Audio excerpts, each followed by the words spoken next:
નમઃ શિવાય. શિવ મહાપુરાણ રુદ્ર સંહિતા સતીખંડ.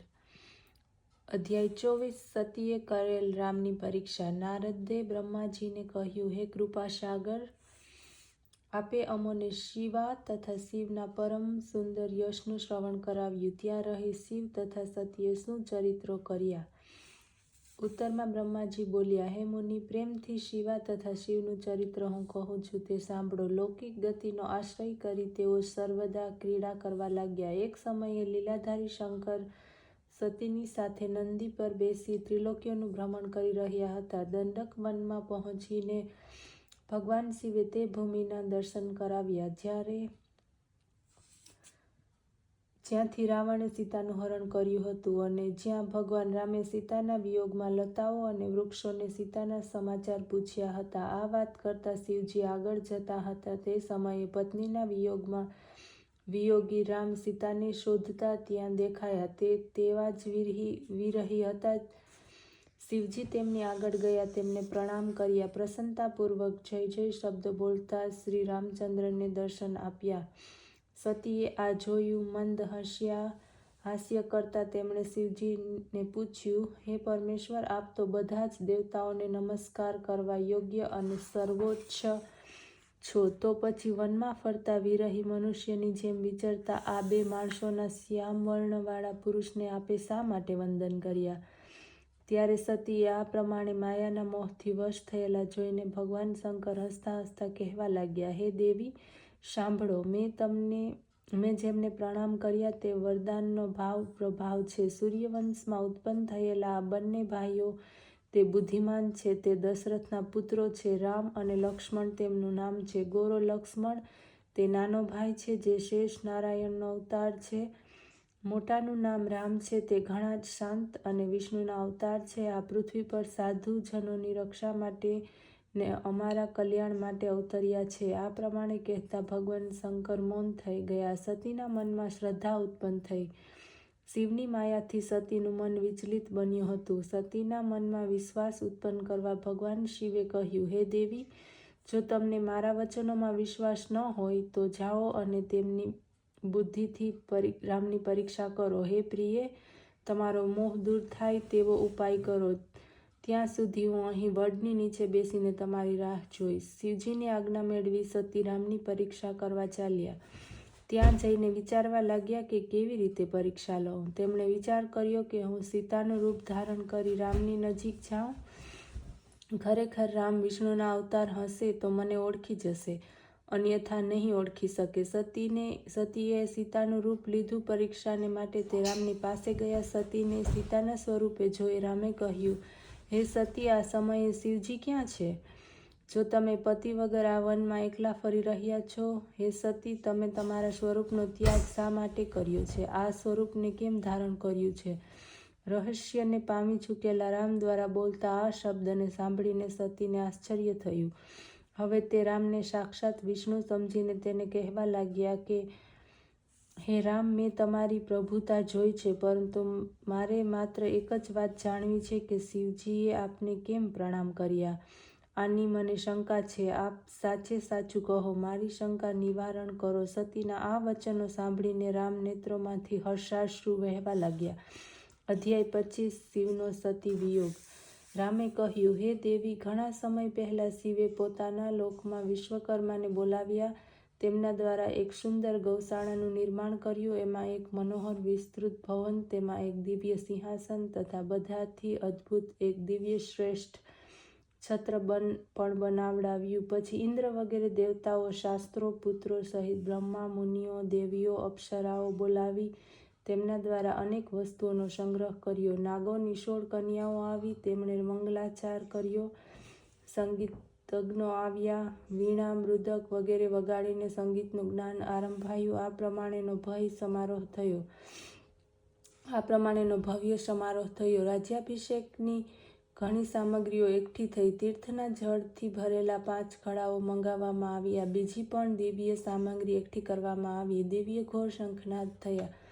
પ્રસન્નતાથી વૈકુંઠવાસી વિષ્ણુને બોલાવવામાં આવ્યા. પછી એક ઉત્તમ મુહૂર્ત જોઈને ભક્તિથી પૂર્ણ શિવ વિષ્ણુને શ્રેષ્ઠ સિંહાસન પર બેસાડી ઘણા બધા અલંકારો પહેરાવ્યા, કૌતુક અને મંગલ કરીને તેમના મસ્તકે મુકુટ પહેરાવ્યો, પોતાનું અખંડ ઐશ્વર્ય આપ્યું. પછી તે સ્વતંત્ર ભગવાન શિવે તેની ઘણી જ સ્તુતિ કરી અને જગતકર્તા બ્રહ્માને કહ્યું કે મારી આજ્ઞાથી બધા દેવતાઓની સાથે તમે પણ તેમને પ્રણામ કરો. વેદે જે પ્રમાણે મારું વર્ણન કર્યું છે તેવી જ રીતે તમે તેમનું વર્ણન કરો. બ્રહ્માને આ પ્રમાણે કહી ભગવાન શિવે ભક્તિથી પ્રસન્ન થઈને વિષ્ણુને પ્રણામ કર્યા. તે સમયે બ્રહ્મા વગેરે દેવતાઓ અને મુનિઓએ વિષ્ણુને પ્રણામ કર્યા. શિવજીએ વિષ્ણુને વારંવાર અનેક વરદાનો આપ્યા, સર્વલોકના કરતા ભરતા સંહર્તા બનાવ્યા, ધર્મ અર્થ કામના આપનાર અને દુષ્ટોનું શાસન કરવા વ્યર્થ બને તે પ્રમાણે શાસન કરતા બનાવ્યા, પોતાની ત્રણેય શક્તિઓ પ્રદાન કરી ત્રણેય ભુવનમાં સ્વતંત્ર અને અનેક લીલાઓના કરતા બનાવવામાં આવ્યા, પોતાની માયા આપી અનેક અવતાર લઈને સંસારના પાલક બનાવવામાં પોતાના લોકમાં ગોલોક નામનું સ્થાન આપ્યું અને કહ્યું કે હે વિષ્ણુ, પૃથ્વી ઉપર આપના જેટલા અવતાર હશે તેના દર્શન મારા ભક્તો આદરપૂર્વક કરશે. આ પ્રમાણે અખંડ ઐશ્વર્યને આપી પોતાના ગણો સાથે શિવજી કૈલાસ પર્વત ઉપર ચાલ્યા ગયા. તે જ સમયે ભગવાન શિવજીએ ગોપ વેશ ધારણ કર્યો, ગોપીઓ અને ગાયોના સ્વામી બન્યા. આ સમયે શિવજીની આજ્ઞાથી તેમણે 4 અવતાર ધારણ કર્યા. પહેલો અવતાર તે રામ, બીજો ભરત, ત્રીજો લક્ષ્મણ અને ચોથો શત્રુઘ્ન. હે દેવી, હું પિતાની આજ્ઞાથી લક્ષ્મણ અને સીતા સાથે વનમાં આવ્યો છું. ભાગ્યાવશાત અહીં આવીને હું દુઃખી થઈ ગયો. કોઈ રાક્ષસે મારી પત્ની સીતાનું હરણ કર્યું છે. વિયોગી હું ભાઈની સાથે રાખીને તેને શોધી રહ્યો છું. હે માતા, આપનું દર્શન પ્રાપ્ત કરીને મારું કલ્યાણ થયું. જો આપની કૃપા હશે તો જરૂર સારું થશે. આ પ્રમાણે ઘણું બધું કહીને સતીને પ્રણામ કરીને રામચંદ્રજી વનમાં ફરવા લાગ્યા. સતીએ તેમને શિવભક્ત જાણ્યા, તેમની પ્રશંસા કરી. તેઓ પશ્ચાતાપ કરતા શિવજીની પાસે પાછા ફર્યા. સતીને મનમાં ચિંતા હતી કે શિવજીની પાસે જઈને શું કહેવું. સતી શિવજીની પાસે પહોંચ્યા, હૃદયપૂર્વક તેને પ્રણામ કર્યા. શોકથી વ્યાકુળ તેમના મુખની શોભા ક્ષીણ થઈ ગઈ હતી. ત્યારે તેમને દુઃખી જોઈને શિવજીએ પૂછ્યું કે કુશળ તો છો ને? કહો, આપ કેવી રીતે પરીક્ષા લીધી? સતી માથું ઝુકાવી દીધું. તેઓ કશું બોલ્યા નહીં. મહાયોગી શિવે ધ્યાનથી સતીના ચરિત્રને જાણી લીધું. તેમને દુઃખ થયું. તેઓ વિચારવા લાગ્યા, જો હું હવે સતીને પૂર્વની જેમ જ સ્નેહ કરું તો મારી શુદ્ધ પ્રતિજ્ઞાનો ભંગ થશે. વેદ ધર્મના પાલક શિવજીએ વિચારીને સતીનો મનથી ત્યાગ કર્યો. સતીને કંઈ ન કહેતા તેઓ કૈલાસ તરફ ચાલ્યા. માર્ગમાં બધાના સાંભળતાને વિશેષ રીતે સતીના સાંભળતા આકાશવાણી થઈ કે હે પરમેશ્વર, હે મહાયોગી, આપને ધન્ય છે. આપના જેવો ત્રિલોકીઓમાં પ્રતિજ્ઞા પાલક કોઈ નથી. આ આકાશવાણી સાંભળતાની સાથે જ સતી કાંતિહીન થઈ ગયા. પછી તેમને શિવજીને પૂછ્યું કે હે નાથ, આપની કઈ પ્રતિજ્ઞા છે? હે પરમેશ્વર, તે મને કહો. પરંતુ સતીના પૂછવા છતાં પણ શિવજીએ બ્રહ્મા અને વિષ્ણુની આગળ કરેલી પ્રતિજ્ઞા ન કહી. પછી તો સતીએ પ્રાણનાથ શિવજીનું ધ્યાન કર્યું અને પોતાના ત્યાગથી બધી જ બાબતો જાણી લીધી. તેમને ઘણું દુઃખ થયું. શોકાતુર બની નિશ્વાસ લેવા લાગ્યા. ત્યારે આ બધું સમજી શિવજી સતીનું મન પ્રસન્ન કરવાને માટે અનેક વાતો કહેવા લાગ્યા. સતી આ બધું સાંભળતા તેમની પાસે ખિન્નતાપૂર્વક બેસી રહ્યા. સતી અને શિવના આ ચરિત્રને કોઈએ ન જાણ્યું. ઘણો જ સમય પસાર થઈ ગયો. જ્યારે શિવજીએ સમાધિનો ત્યાગ કર્યો તો નજીકમાં જઈને સતીએ શિવજીને પ્રણામ કર્યા. ઉદારચિત્ત શિવજીએ તેમને પોતાના સન્મુખ આસન આપ્યું. ઘણી બધી મનોહર કથાઓ કહીને સતીને વિમુક્ત કર્યા. સતીના હૃદયમાં પહેલી જેવી શાંતિ થઈ, પરંતુ શિવજીએ પોતાની પ્રતિજ્ઞા ન છોડી. અધ્યાય 26 દક્ષનો શિવ સાથે વિરોધ. બ્રહ્મા કહેવા લાગ્યા, પહેલા પ્રયાગમાં એકત્ર થયેલ મુનિઓએ એક મહાન યજ્ઞનું આયોજન કર્યું, જેમાં સહકુટુંબ હું પણ જોડાયો. અનેક શાસ્ત્રોના જ્ઞાનકાંડ ઉપર વિચાર થયો. પોતાની ગણોની સાથે શિવજી પણ સતી સહિત તેમાં આવ્યા. બધાએ ભક્તિપૂર્વક તેમના પ્રણામ કર્યા, તેમની સ્તુતિઓ કરી. તે સમયે પ્રજાપતિઓના સ્વામી દક્ષ આવ્યા અને તેમણે મને પ્રણામ કર્યા અને મારી આજ્ઞાથી તે ત્યાં બેઠા. પછી તેજસ્વી દક્ષની પૂજા અર્ચના કરી, પરંતુ પરમ સ્વતંત્ર લીલા વિહારી પરમેશ્વર પોતાના આસન ઉપરથી ઉઠ્યા નહીં. તેમણે દક્ષને પ્રણામ પણ ન કર્યા. દક્ષ ક્રોધે ભરાયા. તેમણે સભાની વચ્ચે જ બધાના સાંભળતા શિવજીને ન કહેવાય તેવા શબ્દો કહ્યા અને કહ્યું કે હે પાખંડી, દુર્જન, પાપશીલ બ્રાહ્મણ નિંદક, હંમેશા સ્ત્રીમાં જ આસક્ત રહે છે. સંબંધથી મારો જમાઈ હોવા છતાં પણ તેને મને પ્રણામ કર્યા નથી. તેથી હું તેને શાપ આપીશ. હે બ્રાહ્મણો અને દેવતાઓ, તમે બધા સાંભળી લો. હું તમને આપણા બધામાંથી બહિષ્કૃત કરું છું. તેઓ આજથી દેવતાઓની સાથે પોતાનો ભાગ પ્રાપ્ત નહીં કરે. આ સાંભળતા જ નંદીશ્વરની આંખો લાલ થઈ ગઈ. તેમણે દક્ષને ઘણા સમજાવ્યા. દક્ષ નંદિકેશ્વરને પણ શાપ આપવા લાગ્યા. શિવજીના સમસ્ત ગણોને પણ તેમણે શાપ આપ્યો. પછી તો નંદીશ્વરને ઘણો જ ક્રોધ આવ્યો. તેમણે તે મહાગર્વિત દક્ષને કહ્યું, હે દુષ્ટ બુદ્ધિ, શું તું શિવ તત્વને જાણતો નથી? હે મૂર્ખ, આજે તે ભૃગુ વગેરે ઋષિઓની વચ્ચે ભગવાન શિવનો ઉપહાસ કર્યો છે. તેથી શિવજીના પ્રભાવથી હું તને શાપ આપું છું કે તમે બધા બ્રાહ્મણો વેદોને સાચો અર્થ જાણવાને બદલે તેના અર્થવાદને જ મહત્વ આપનારા થાઓ. જ્યારે ક્રોધે ભરાયેલા નંદીશ્વરે આ પ્રમાણે બ્રાહ્મણોને શાપ આપ્યો ત્યાં હાહાકાર મચી ગયો. દક્ષે તો પહેલા શંકરને શાપ આપ્યો જ હતો. ભગવાન શંકરે નંદીશ્વરને સમજાવતા કહ્યું, હે મહાપ્રજ્ઞ, તમારે ક્રોધ કરવો ન હોતો. હું બ્રાહ્મણ અને વેદને શાપ ન આપત. તમે આ વાતને યથાર્થ સ્વરૂપે જાણી લો કે દક્ષનો શાપ મને લાગ્યો નથી. હવે તમે શાંત થઈ જાઓ. ભગવાન આ પ્રમાણે કહ્યા પછી નંદીશ્વર શાંત થઈ ગયા. શિવજી પોતાના સર્વ ગણોને સાથે લઈ પોતાના ધામે પહોંચ્યા. હવે પ્રજાપતિ દક્ષ શિવની નિંદા કરવા લાગ્યા.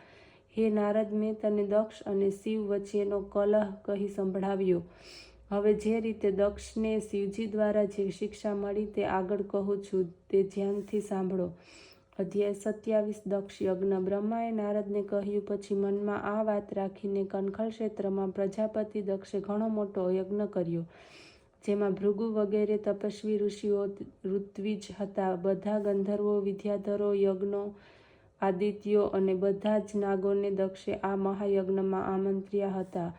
અગસ્ત્ય, કશ્યપ, અત્રિ, વામદેવ, ભૃગુ, દધીશી, ભગવાન વ્યાસ, ભરદ્વાજ, ગૌતમ, પેલ, પરાશર, ગર્ગ, ભાર્ગવ, કકૃપ, શીત, સુમંતુ, ત્રિક, કંક અને વૈશંપાયન આ ઋષિઓ મારા પુત્ર દક્ષના યજ્ઞમાં આવ્યા હતા. હું પણ મારા પરિવાર સાથે તેમજ વિષ્ણુ તેમના પાર્ષદોની સાથે ત્યાં ઉપસ્થિત થયા. આ રીતે અન્ય દેવતાઓ પણ ત્યાં હાજર થયા. પરંતુ દક્ષે તે યજ્ઞમાં શિવજીને ન બોલાવ્યા અને કહેવા લાગ્યા કે કપાલધારી છે. શિવજીના દોષ દર્શનમાં ડૂબેલા દક્ષે પોતાની પ્રિય દીકરી સતીને પણ ન બોલાવી. શિવ ભક્ત દધીસી ઋષિએ શિવને ન જોયા. તેમણે દેવતાઓને પૂછ્યું કે ભગવાન શિવ કેમ નથી? ઋષિ દધીચીના વચનો સાંભળીને દક્ષે હસીને કહ્યું કે દેવતાઓના મૂળ વિષ્ણુ તો આવી ગયા છે. પછી શિવજીની મારે શું જરૂર છે? બ્રહ્માના કહેવાથી મેં મારી કન્યા આપી તેમ કહો ને. નહીંતર કુલહીન માતા પિતા વગરના ભૂત પ્રેતના સ્વામી, આત્મઅભિમાની મૂર્ખ, જડ, મૌની અને ઈર્ષાથી ભરેલા તેમને કોણ પૂછે? તેઓ આ યજ્ઞ કર્મના ભાગમાં કદાપી યોગ્ય નથી. તેથી મેં તેમને બોલાવ્યા નથી. મારા આ યજ્ઞને આપ સર્વ મળીને સફળ કરો. દક્ષના આ પ્રમાણે કહ્યા પછી દધીશીએ બધા મુનિઓના સાંભળતા કહ્યું, તમારે જે કહેવું હોય તે કહો, પરંતુ ભગવાન શિવજી વિના આ યજ્ઞ પૂર્ણ નહીં થાય. પરિણામે તમે નાશને જ પ્રાપ્ત કરશો. એ પ્રમાણે કહીને દધીશી ઋષિ યજ્ઞમાંથી ચાલવા માંડ્યા. પોતાના આશ્રમમાં પહોંચ્યા. આ પ્રમાણે જેટલા શિવ ભક્તો આવ્યા હતા તે બધા જ દક્ષને શાપ આપતા પોતપોતાના આશ્રમમાં ચાલ્યા ગયા.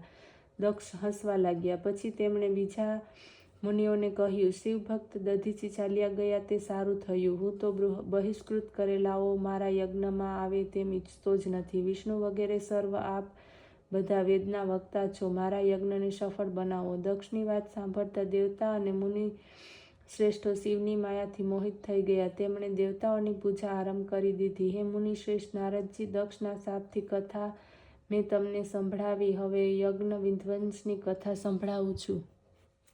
ઓમ નમઃ શિવાય.